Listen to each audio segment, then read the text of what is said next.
Money 2.0 present The Real Estate Report with Tony Mendez and Gordon Hines. Bay Area real estate and mortgage experts with over 25 years in the business. Now, with an in-depth look at this week's local and national real estate news and what it means for you. Your hosts, Tony Mendez and Gordon Hines. Welcome back. Welcome to the Radio Report by Gordon Hines and Tony Mendez. Of course, I'm Gordon Hines, and Tony Mendez is absent today. I think he's playing hooky. No, actually, Tony's doing the Rob Black seminar that we do, I think on a quarterly basis. Rob Black's a great financial planner here in the Bay Area, and Rob puts on these great seminars, talk about financial planning, you know, all kinds of things. So we kind of tap in, and one of our representatives normally go to the show and kind of produce and help out and try to steer clients, the same thing we do here on the radio every week. So that's where Tony is today. So I'm holding on the fort solo. I'm here by myself. So don't be bashful. This is a live show. Please don't forget to call me if you got a question, or you can email me at gordon@realestatereport.com. Or I just thought about something else that we never mentioned on the radio, but you can fax me a question if you have it.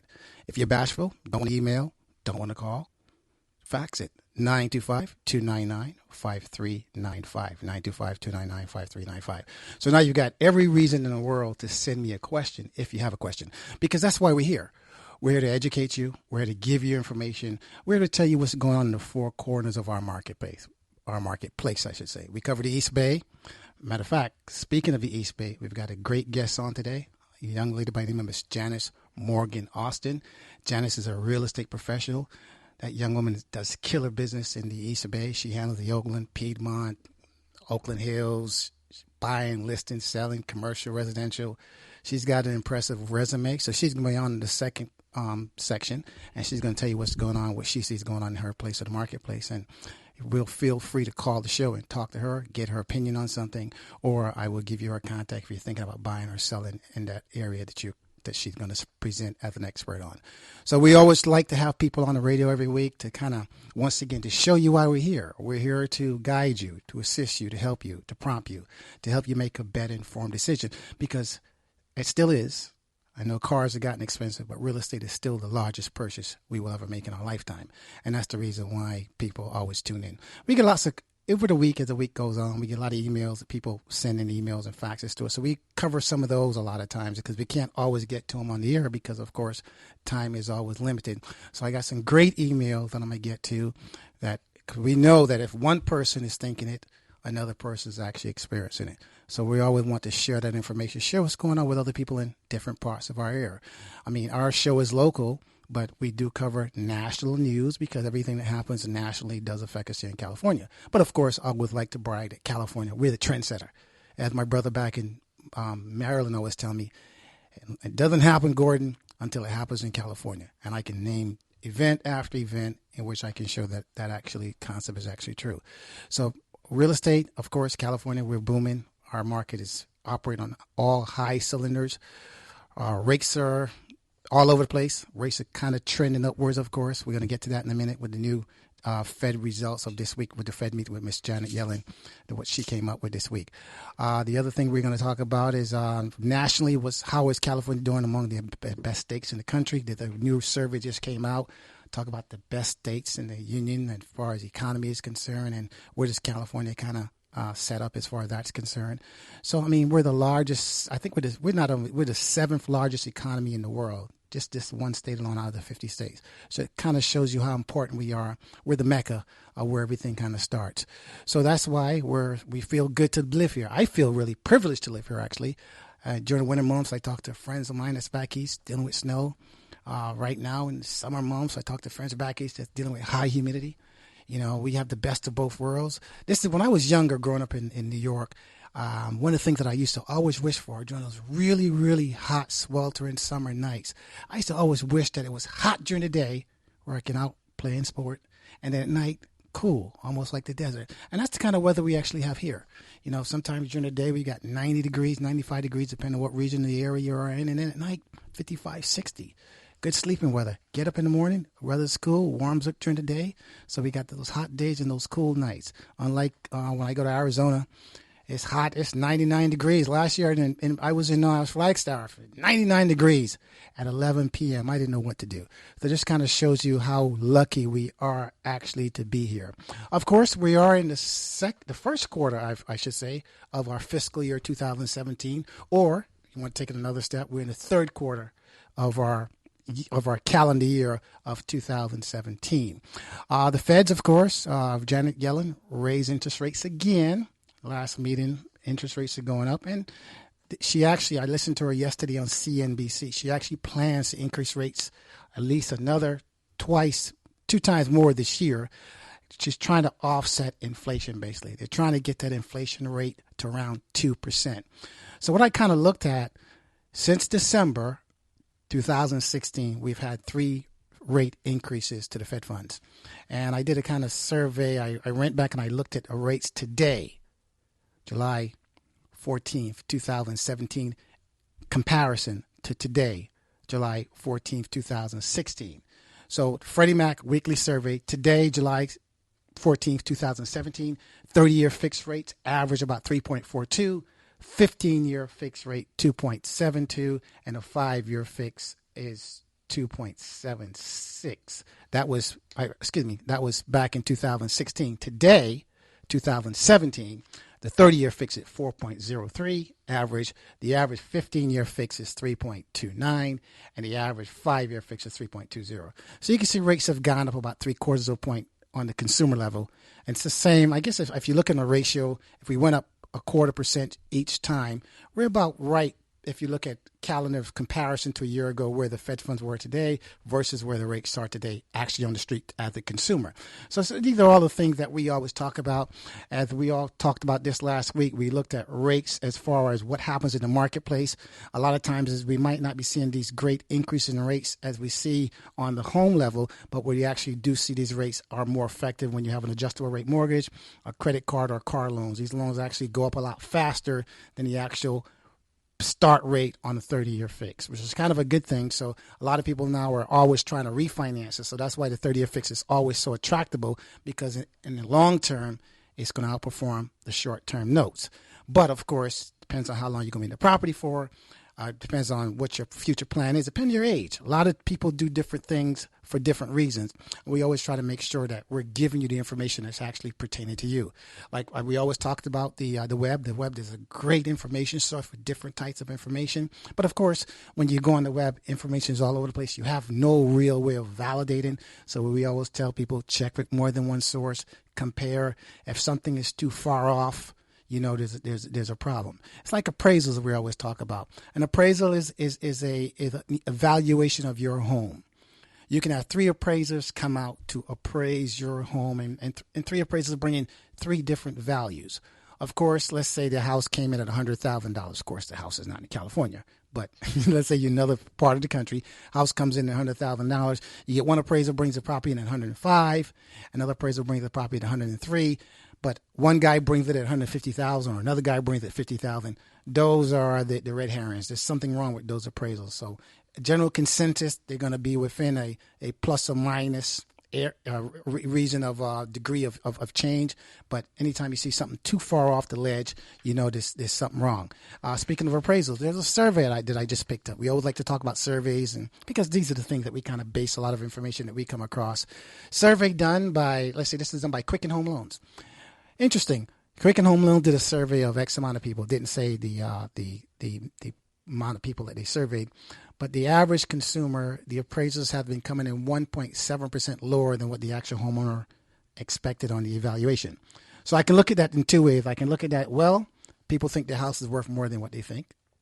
Of course, everybody thinks their house is worth more than what they think. Or 2, appraisals are bringing in houses less than what should be actually valued at. All depends on which one you want to look at it. Look at the glass half full, or if you want to look at the glass kind of half empty. But it doesn't seem like a big number, but that could actually be a big number when it comes time if you're trying to refinance, if you're trying to drop mortgage insurance. So let's say that 1.7% could be the difference between 80% or 81.3% or 78.7%. So you see how that 1% kind of plays in. It could make a difference on you if you can drop mortgage insurance, or if you have to go back for mortgage insurance. So that 1% doesn't seem like a big number in a regular solution, but for your particular circumstance, if you were trying to refinance your house and drop MI, that could make a difference. There's a house down in the valley that I'm trying to do right now.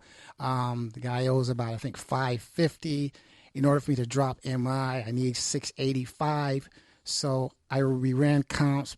We're trying to make sure that we can make value. Of course, it's not exact science. So you can see how that 1%, if it comes in at 685, I'm not good. If it comes at 687, I'm good. So all of a sudden, that 1% can you make a difference between the borrower having to get out of MI or having to bring in the cash to make up the difference. So everything that we look at, everything that we do does affect us in some form, shape, or fashion. It's just a matter how critical it could be. But overall, the other part of the survey, they talked about where evaluations are within the last 2 months. It's kind of interesting. From May to July, values are up 1.25%. It's kind of interesting. But, of course, we talked about right now there's a shortage of homes on the marketplace. Most homes go for asking price or beyond. Depends on where the property is, of course. So when there's a short supply and high demand, things always tend to cost more. Conversely, when the script is flipped, a lot of properties on the market become soft. Days on the market is one of those key things to look at, the appraisal. Days on the market. So the higher the days on the market, then of course people tend to offer less than what asking price is on properties. So everything is kind of really factored into what we do and what we don't do as far as when we're trying to come up with an evaluation of our home. Of course, we always think our home is worth more than what it is, but it's okay. That's okay. You always tell your kid, hey, you're the best looking kid in the class, right? You're not going to tell them you're the ugliest kid in the class. So we're always very optimistic about what we do because in our business, I'm an optimist. I never look at things as half empty. I'm always looking at things as half full because I believe when you see things as half full, you can always see an option. You can always come up the old Hewlett-Packard reason, what if? With that what if, it spurs thinking, it spurs conversation. It spurs you to think about a way you can get this thing done, a way I can get you in your home that the previous lender couldn't think about. So conversely, that's why myself, Tony, Classic Home Loans, Bay Area Loan Source, that's why we are very successful at what we do because we know those questions. We know those opportunities. Sometimes we consolidate loans. We make things happen. We do loans in individuals' name. Instead of a husband and wife, if the wife can qualify by herself, we do it in the wife's name. So there's all kinds of options that we use on the marketplace as an effective tool to making, one, us more successful, and two, helping you close more transactions. So there you have it. I've got a lot more to talk about. I can't wait to bring Miss Morgan on. She'll be on the next segment. She's going to dazzle you with what's happening in her area in the marketplace. Stay tuned. Don't go away.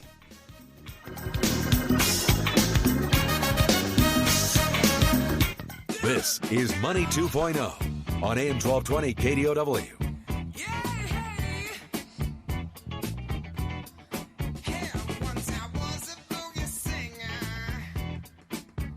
Okay, welcome back. 1220 AM KDOW. This is Gordon, the Real Estate Report. We're here every Thursday from 6 to 7. The drive time special, I call it. As promised, I'm not going to disappoint you. We got this great guest on, Miss Janice Morgan Austin. Miss Janice Austin is a realtor in the East Bay. She handles matter of fact, she told me, she caught me off guard. She just told me she switched companies.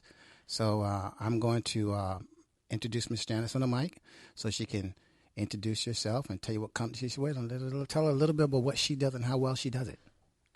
Hi, good morning, good afternoon to everyone, good evening. My name is Janice Morgan Austin, and I'm with Coldwell Banker in Berkeley. And the market right now seems to be shifting slightly. I've been doing this for about 13 years in the Bay Area. I do single-family residence and multi-units throughout the Bay Area, mostly concentrated in the Oakland, Berkeley, Oakland Hills. Yeah, Oakland Hills. The Oakland-Berkeley market primarily. I also go out to Albany and Piedmont and Alameda, but mostly I definitely focus in Oakland-Berkeley. The market right now is doing still pretty strong. It is the summer market where we do see a slight slowdown in the summer market. Most people think it's a great time to sell your house in the summer. I have not seen that in the time that I've been in the business, and the time, if you look over the trend, the summer is not the great market. The fall and the spring market is usually your best market, but we will ramp back up in September, which I think will be a great time in the market, and I think it will pay off for those who can hold out. Yeah, we find a lot of people take vacations during the summer. That's the reason why we find a little reprieve. We always talk to people, now's a good time if you're a buyer, if you've been priced out the marketplace and have a chance to get in. When everybody's on vacation, you need to be out there house hunting if you've been having trouble getting offers accepted. Would you agree? I absolutely agree with that.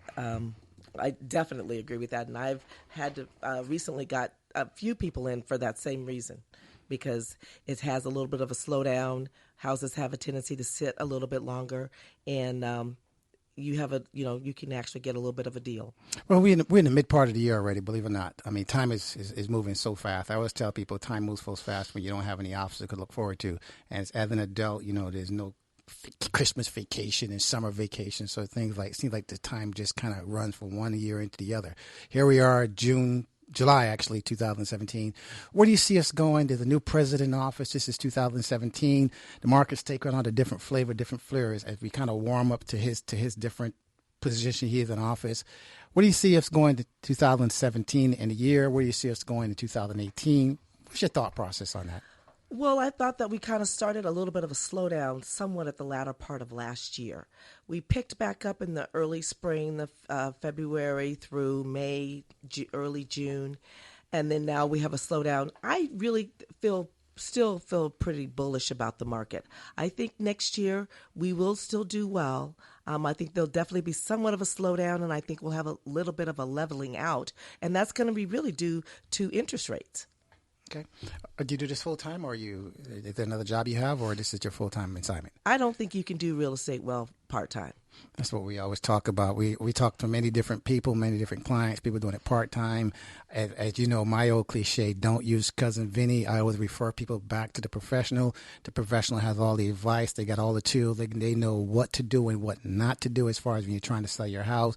So Miss Janice is a full-time agent. So we always stress, if you're going to look for somebody to buy a house, get somebody who does it full-time. You don't want to hire a part-time doctor, a guy who's a janitor the weekends, the doctor during the week. It's the same thing in real estate. As far as sales are concerned, is your specialty residential or commercial? Do you have a preference, or you do both? I do both, but probably my expertise is probably in single family and multi-units, probably anywhere from 2 to 6 to 8 units. And units, multi-units right now seem to be really doing extremely well. Yeah, there's a great article I picked up out of the Landlords magazine that talks about multi-unit lending and commercial lending, how that market is actually very, very picked up after the great the new Dodd-Frank rule and the big bust we came out in 2009. Multifamily, lending has actually picked up a lot. People are now desiring housing because of rents, of course. The more rents go up, the more attractive multifamily housing becomes at the higher rate of return on these properties that they weren't as before. So there's a lot of good things that are happening in that marketplace. So when we come back, we're gonna talk a little bit more about that multifamily lending, that little small commercial, the mixed use type properties that are really hard to get. People that like to live workspace. We got a client right now that's buying a place it's a storefront downstairs. Him and his wife going to live upstairs and run this small business. So when we come back, we're going to talk about that and see what opportunities there are in the East Bay along that line for you. Stay tuned, please. Listen in. This is Money 2.0 on AM 1220 KDOW.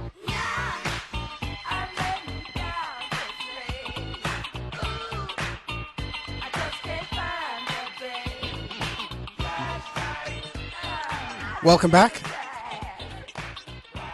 Thank you for listening. As promised, we're here with Miss Janice Morgan. Janice is a real estate professional. She's working out of the Coldwell Banker's office in Berkeley. She was just kind of sharing with me the difference that she noticed between the Berkeley market versus the Oakland market. She just shared with me a tidbit that we always talk about. She just said to me something interesting, that loans are actually beating out cash offers, where it was kind of reverse for the last couple of years, if you had a cash loan, seller wasn't considering your offer. Excuse me, if you had a loan on a property, seller wasn't considering your offer. They went with the all cash deals. But now she just mentioned to me in their office meeting that it looks like loans are now being not cash. That's interesting, Janice. Why do you think that is? Well, I think, first of all, why would you not take a higher number and somebody's putting down 50%? That makes sense. So, that's basically, there's not going to be a lender that's going to deny you with 50% down. And then at the end of this, all cash to the seller regardless. Exactly, right? Regardless. So if it's 30-day close, if it's an all cash offer for 10 days, so 20 days you'll make $10,000-$15,000 more money than it's worth. And more than that, it's worth it to it to sell. Right. And what do you see the difference between the Oakland market? Berkeley's a market all by itself. Berkeley's always been a unique market, unique city. Is that the same in real estate? Yes. Berkeley's, even during the down time back in 2008 and 9, when the market was really kind of tender, Berkeley still was maintaining high values and still getting multiple offers. There's just something about that little city that people really do love, and I think it has to do with college students and. It actually has some great little things to offer. Berkeley's unique in itself on the downtown, like North Berkeley, up near Rose, Hopkins, and all those streets up there. And then you go over to South Berkeley. But it has, and then you go, the hills of Berkeley. People really love it. They've got fantastic views. And people just like living there. And then from the multi-unit perspective, rents have always been good in Berkeley because of the students. Right. And that's one thing we talk about. I know Berkeley, the downside or downturn about Berkeley has been the rent control. But as we talk on the show, many cities now have adopted the rent control rule. Oakland, of course, is now rocking and rolling with the rent control. The recent city that entered the rent control market was Richmond. Richmond is now rent control. So most cities now are picking up some type of rent control because rents are far outpacing anything else. So this is a way to kind of slow the market down as far as how much you can increase your rents. And Berkeley has always had that facade about how much rent you can actually collect from a tenant. And that was always, people kind of stayed away from it. But it seems like in a multi-business marketplace, it hasn't affected them at all, have it? No. But, it's just like anything else. If you have a vacant unit and you want to sell, it's perfect. Like recently, there was a building, 4 units. I think it was on the market for 1,395, somewhere around there, and it went like 1.7, wow, 1.6 because it was vacant. Because it was vacant. All 4 units were vacant. So you get to pick your tenants. You get to get market rate. Okay, I mean that's a good thing. I talk to a lot of people sometimes that call us, would like to be in Berkeley, but of course they can't afford it. And we were talking about the difference, the affordability factors, and what's driving the marketplace. The millennials, as you mentioned to me, they have a lot of cash when they come in and buying these houses. And why is that again? Well, a lot of them have great jobs, and so they have great stock options if they're working for like a Google or Apple or one of those companies. But then again, a lot of them have parents who really have like sold houses and made a lot of money off their houses, and they're helping their kids out. Yeah, gifting some of that money as down payment, which can actually bridge that affordability gap. So I guess if you're looking to buy a house at $600,000, and if I don't have a parent that's giving me, let's say, 30 or 40% down, I have to compete with 5%, 3% FHA. My payment factor is going to be a lot higher than that person with the large down payment. So I can see that being a factor why you're seeing some of these houses. I always say, man, where are these people getting the money from? But I never thought about some of it's coming from gift from parents. So if that's the case, you're going to see that marketplace begin to continuously refresh itself, because we're actually bringing in new energy, new people into the marketplace that we're in. And that kind of really solidifies, I think, the basis of where values are going to be. And also, people are deciding to use 401k money. Right. So there have been many different options out there when we're looking to buy and sell houses. I mean, that's why we're turning on some of these options to you. If you're out there listening, thinking about buying, selling, give us a call. Stay tuned. We'll be right back. This is Money 2.0 on AM 1220 KDOW.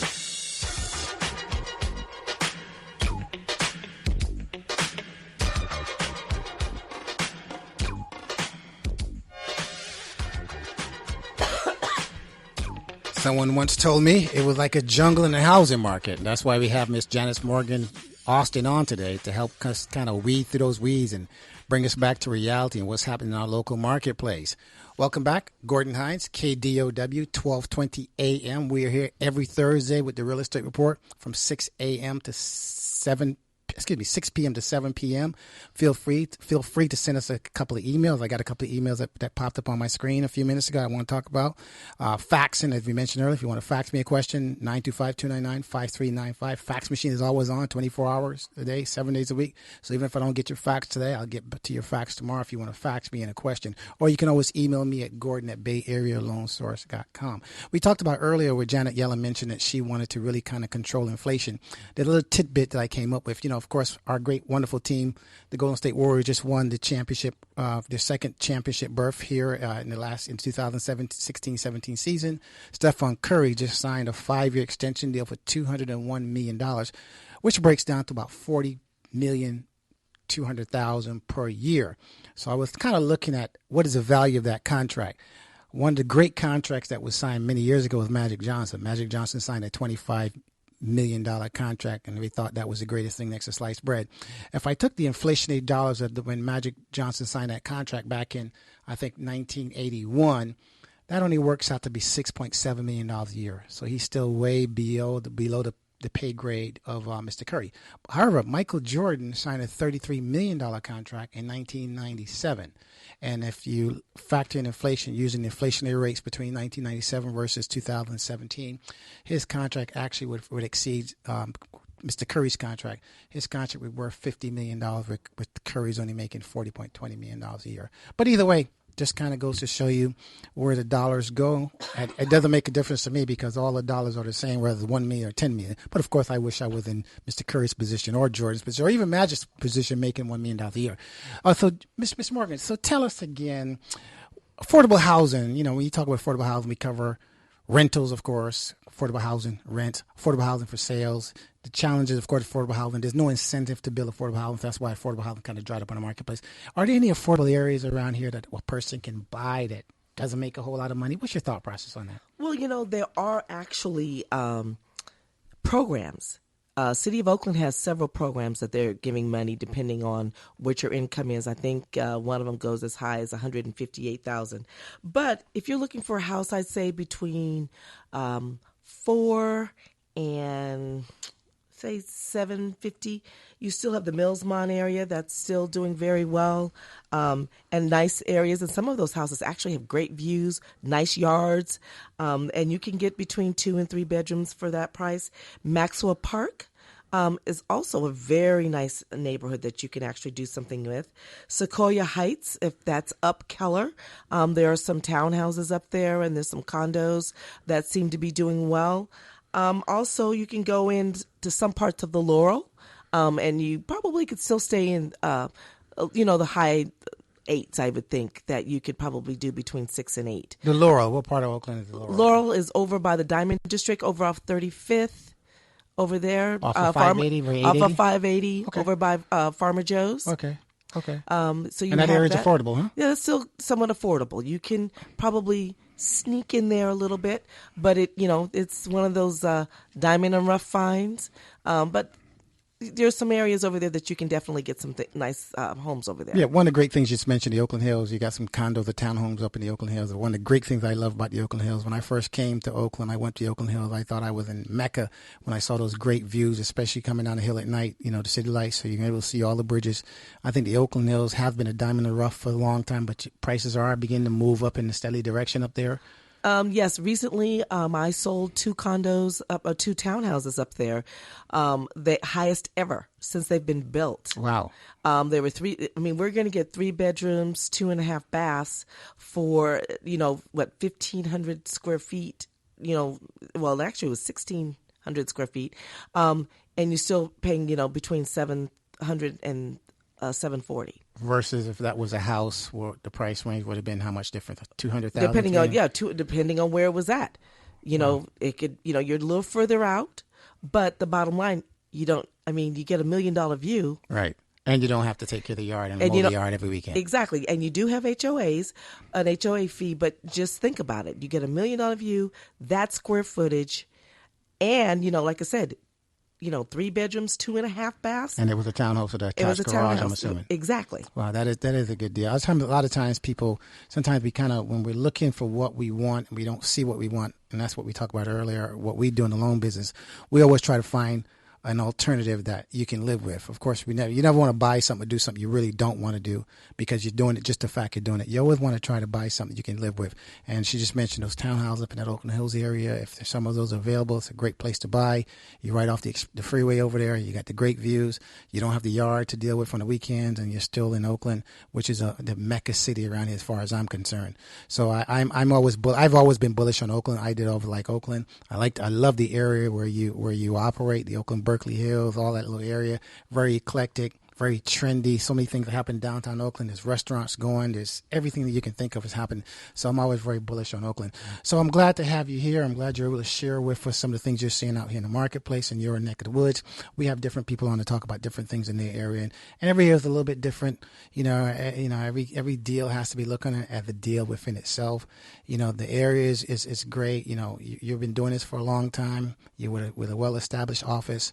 You're just I'm gonna send people an email out with your information so they can contact you if you're thinking about buying or selling in any part of Oakland. If she can't help you, so I'm pretty sure you have some other people in the other areas you can refer people out to. And that's why we're here. We're here to help you, push you and direct you in the right direction, to help you make a better informed decision as far as real estate is concerned, because we always talk about real estate. It's the largest purchase you will ever make. It's a long-term purchase. It not only covers our basic needs according to Maslow's housing, but it makes us feel good. We live in a house that we take from a diamond in the rough to a diamond. It makes us feel good. My neighbor just remodeled his house. It was a small bedroom, 1-bedroom bath. He added on 5 bedrooms, and he feels like he's in Kingdom Hall as far as I'm concerned. So everybody makes things personal how they like them, and that's what we're here to do, to make sure that you can do what you want to help satisfy your housing needs in a very tough, challenging area as far as California is concerned. We'll be coming back in the next 30 seconds. We have to take another commercial break. We got to pay, of course, the people that let us get on the air. So we'll be right back, and thank you for listening, and stay tuned. Money 2.0. On AM 1220 KDOW.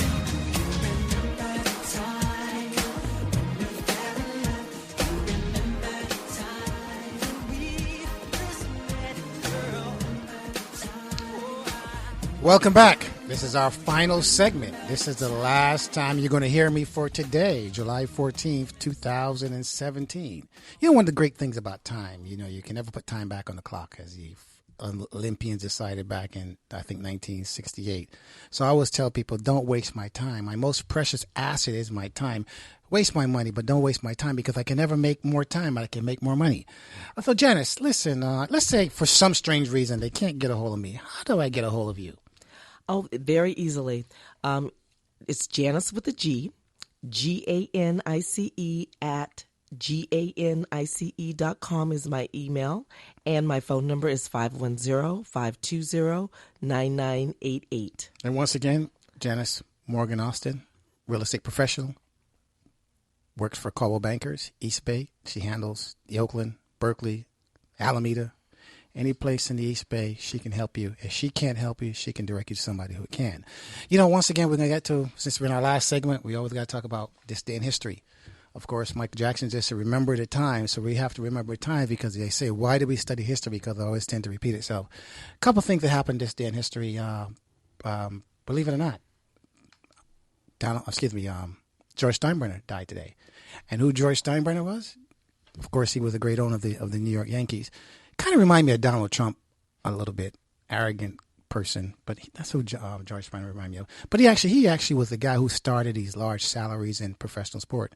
He believed in building the team through free agency. So he passed away today in 2010. Of course, 1930, the first World Cup today, 87 years ago, the first World Cup, France played Mexico, and look at where World Cup has gone. I think World Cup is the largest sport event in the world today. Soccer fans all over the world that does soccer. Of course, modern day Woodstock, 1985, Live Aid, JFK Stadium in Philadelphia, I think was the largest concert outside of Woodstock, made the most amount of money to raise money for different charities. And of course, John F. Kennedy was appointed. I shouldn't say appointed. He was nominated for the Democratic person for the 1960 elections. So there you have it. So that day in history, things happen, kind of all ties together, ties back to real estate. The president, of course, there's George Steinbrenner, athletics here in our Bay Area, housing, of course, everything comes back to housing, rents, sales, loans, rates. Where are these things going? We don't like to predict. We like to plan. And how we plan is by taking all the data that we have in our arsenal and using that data kind of point us. I don't like the word predict. Point us in the direction we think the market's going to go. As Ms. Morgan talked about the market and real estate, where we're going to be in 2017, 2018. Of course, we're bullish on real estate because that's what we do. I'm not just bullish because it's what I do. I believe in real estate. I live, breathe, and drink real estate every day. I live in a house just like everybody else. I own rental property just like most people because I believe everyone should own 2 pieces of properties at least. One is a primary resident and one is a rental property. That way you will never be homeless. And you can see the different homeless crisis that we're having in different parts of our cities as the market kind of collapses for certain people and expands for others. That's why somebody's gain is somebody's loss. If you're an investor and you're picking up property that somebody couldn't afford, you feel good. But of course, if you lost that property through some type of financial crisis, foreclosure, modification, short sale, whatever, you weren't as fortunate. But there's another day. There are programs that you can use to get back in the market. As you know, what happened in the crisis in 2008, 2009, we had programs that brought people back in the market. Most of those programs now are heavy lapsed because enough time has gone by for foreclosures and short sales and bankruptcies to take place. FHA is still another great deal, of course. So give us a call, listen, send us some emails. I didn't even get to the emails I had to discuss today. Time goes so fast we're on the show. 6 to 7. I wish I could slow the clock down, but of course, like I said earlier, we can never put any time back on the darn clock. So here we go. See you next week. I have to tell you about some of those emails next week. Thank you for tuning in. Have a great evening.